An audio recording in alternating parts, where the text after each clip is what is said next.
Assalamualaikum warahmatullahi wabarakatuh.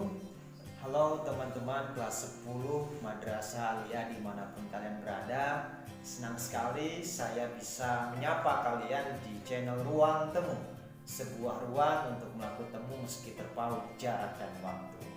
Oke, semoga teman-teman semua masih dalam keadaan sehat, tetap semangat dan terus bahagia ya. Meskipun kalian harus tetap belajar di rumahnya masing-masing.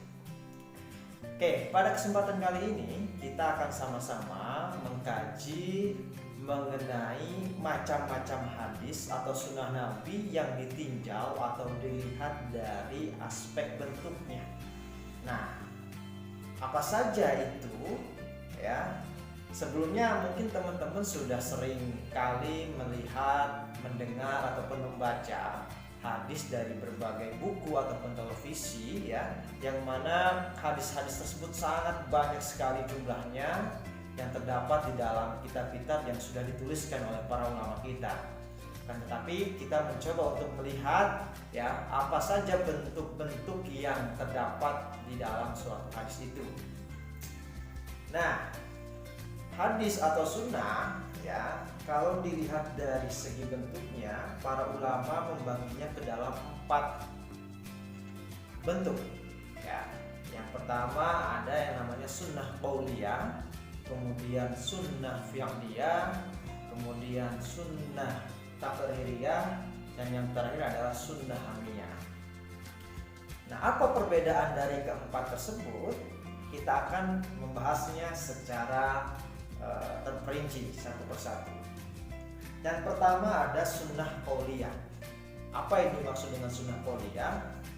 Sunnah qauliyah adalah bentuk perkataan atau ucapan yang disandarkan kepada Nabi Muhammad SAW. Jadi dapat kita pahami bahwasanya hadis tersebut itu berupa suatu ucapan atau ujaran yang itu bersumber dari Nabi Muhammad SAW yang berupa kata ya, ucapan seperti itu. Nah, biasanya ucapan atau ujaran tersebut itu berisikan tentang tuntunan, ada kalanya berisi tentang petunjuk-petunjuk syariat, kemudian ada kalanya Nabi Muhammad bercerita mengenai kisah-kisah sebelumnya, kemudian ada kalanya Nabi Muhammad sedang mengajarkan tentang akidah ataupun akhlak dan lain sebagainya. Jadi itu yang dinamakan dengan sunnah qauliyah, itu adalah ucapan Nabi Muhammad SAW dengan berbagai macam isinya. Kita akan melihat contoh dari sunnah qauliyah. Yang pertama itu hadis tentang doa Nabi Muhammad SAW kepada orang yang mendengar, menghafal dan menyampaikan ilmu. Nah, di dalam hadis ini kita bisa melihat ya, hadis tersebut berbunyi dari Zaid bin Sabit, dia berkata, saya mendengar Rasulullah SAW bersabda, semoga Allah memperindah orang yang mendengar hadis dariku lalu menghafal dan menyampaikannya kepada orang lain. Berapa banyak orang menyampaikan ilmu kepada orang yang lebih berilmu dan berapa banyak membawa ilmu yang tidak berilmu. Nah, dari hadis ini kita bisa melihat bagaimana Rasulullah SAW itu berdoa kepada orang yang mau menyampaikan suatu ilmu. Nah, ketika itu doa, itu kan berarti berupa ucapan ya, ucapan untayan kata-kata yang disampaikan oleh Nabi Muhammad SAW bagi para penyampai ilmu.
sunnah qauliyah beserta dengan pengertian yang sudah dijelaskan. Kemudian kita masuk ke dalam sunnah fi'liyah. Apa itu sunnah fi'liyah? Sunnah fi'liyah adalah segala perbuatan yang disandarkan kepada Nabi Muhammad SAW. Kalau tadi itu adalah ucapan yang dikeluarkan dan disampaikan oleh Nabi Muhammad, tapi kalau sunnah fi'liyah itu adalah hadis atau sunnah yang mana isinya memperlihatkan atau menunjukkan perbuatan yang dilakukan oleh Rasulullah SAW. Nah, biasanya kita bisa mengidentifikasi, bisa menentukan hadis tersebut termasuk ke dalam sunnah fi'liyah. Itu biasanya dalam hadis tersebut ada kata-kata kana yakunu atau ro'aitu ro'aina, ya. Jadi kana ya atau ro'a itu saya melihat, atau ro'aina kami melihat. Berarti kan para sahabat yang meriwayatkan hadis tersebut itu melihat Rasulullah sedang melakukan sesuatu. Ya. Tadi kalau misalnya di sunnah qauliyah mungkin kita bisa mengidentifikasinya ketika hadis tersebut atau ada kata-kata sami itu, saya mendengar. Kalau mendengar itu kan berarti sesuatu yang diucapkan. Nah, kalau ro'a itu atau ro'aina atau kana itu menunjukkan Rasulullah sedang melakukan sesuatu. Ya. Contohnya apa nih? Contohnya hadis tentang tata cara sholat di atas kendaraan. Ya, ada hadis yang diriwayatkan oleh Bukhari Muslim dari Jabir, ya. Pada waktu itu Rasulullah sholat di atas tunggangannya menghadap kemana arah tunggangannya menghadap. Ya, jika beliau hendak melaksanakan sholat yang fardu, maka beliau turun lalu sholat menghadap kiblat. Nah, ini kan hadis ini dapat kita pahami bahwasanya pada waktu itu Jabir itu melihat Rasulullah SAW melakukan sholat di atas kendaraannya.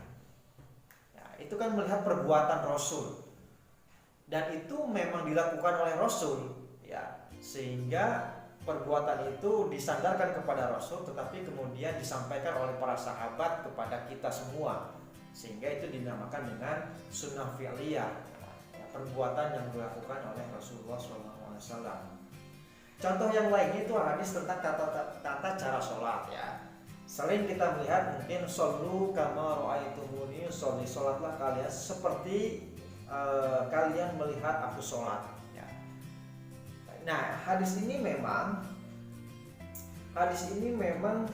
seakan-akan diucapkan oleh Rasulullah SAW, tetapi sebenarnya pada intinya Rasulullah itu ingin memerintahkan atau ingin menganjurkan kepada atau mengajarkan kepada para sahabat pada waktu itu, hei, kamu sholatlah seperti aku sholat. Rasulullah ingin dilihat bahwasanya praktik sholat yang dilakukan Rasulullah itu seperti itu. Seperti yang mulai dari takbiratul ihram sampai salam, mungkin pada waktu itu seperti itu, ya. Jadi dan sholat yang disuruh oleh Rasul pada waktu itu adalah sholatnya Rasulullah, ya. Jadi itu perbuatan Rasulullah, ya, yang disuruh atau diperintahkan kepada para sahabat untuk melihat praktek perbuatan yang dilakukan olehnya.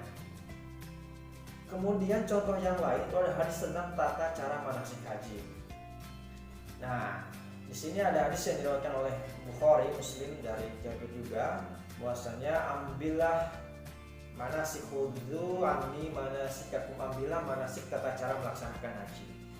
Nah, ini juga termasuk hadis fi'liyah karena Rasulullah waktu itu memerintahkan para sahabatnya untuk melihat tata cara pelaksanaan haji yang dilakukan oleh Rasulullah pada saat itu seperti apa. Kemudian para sahabat mengikuti gerakan, mengikuti tata cara yang dilakukan oleh Nabi sendiri.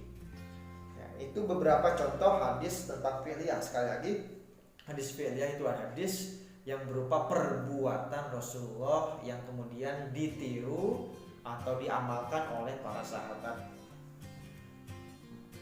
beliau. Kemudian sunnah taqririyah.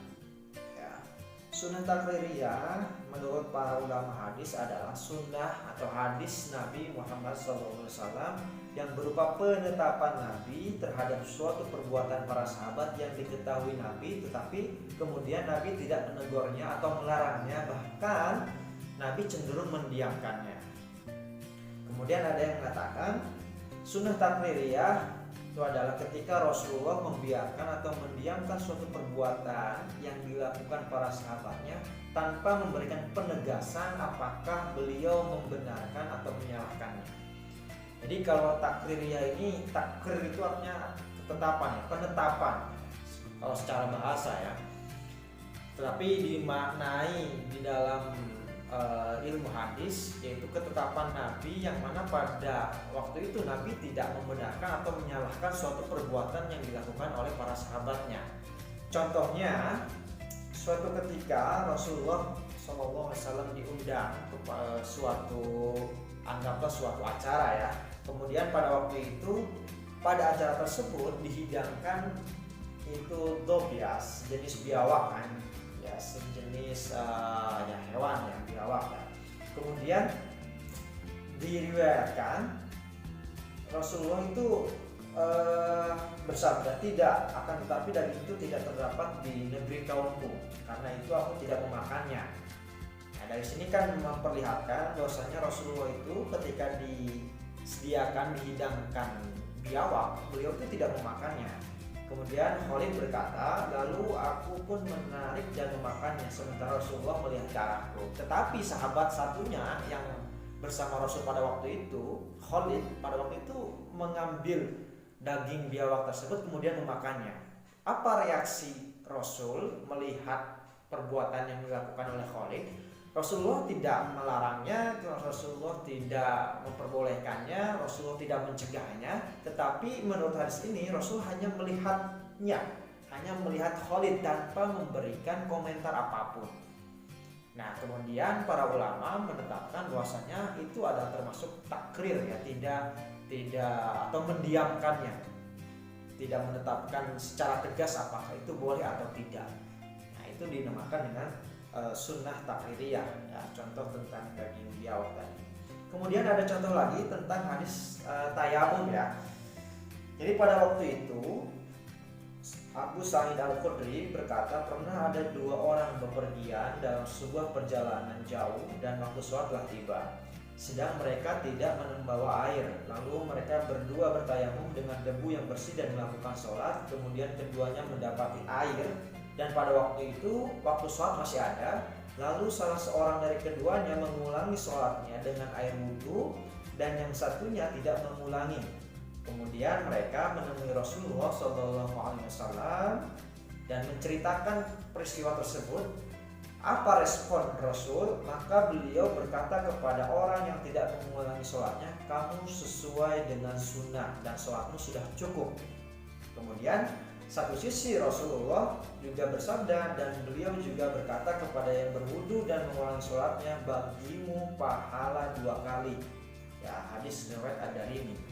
Nah, dari hadis yang saya sebutkan tadi itu memperlihatkan bahwasanya Rasulullah tidak menyalahkan dan tidak membenarkan ya salah satu dari kedua orang yang melakukan perbuatan yang berbeda. Ya.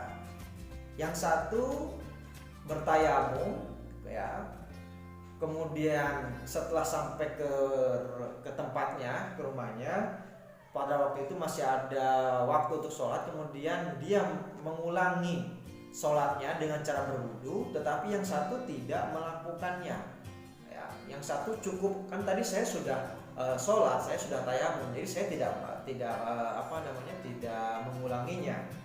Nah, pada waktu itu Rasul sangat bijak sekali di sini memperlihatkan bagaimana kebijaksanaan seorang pemimpin. Ya, beliau tidak menyalahkan salah satu di antara mereka.